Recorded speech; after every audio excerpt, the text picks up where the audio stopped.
Hi guys, welcome to another Topic 360 video, and today our topic is a documentary about king cheetahs. How fast is a king cheetah? Cheetahs can reach speeds of 112 km per hour or 70 miles per hour in short bursts, but this is distributed by most recent measurements. The average speed of cheetahs is about 64 km per hour, 40 miles per hour.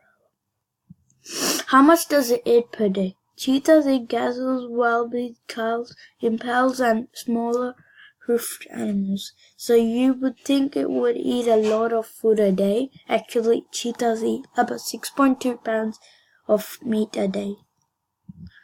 How much are left in the world?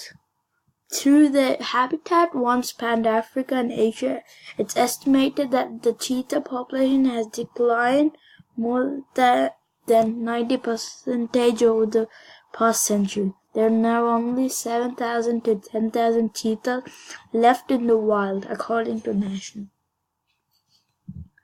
What are cheetahs' enemies? Cheetahs have a lot of enemies, but I don't know them all.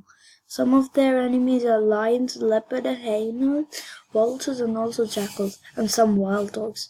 There are some humans ones do like poachers and hunters. Cheetah's cubs are very beautiful. Please like, share and subscribe my channel. Video by Topic 360.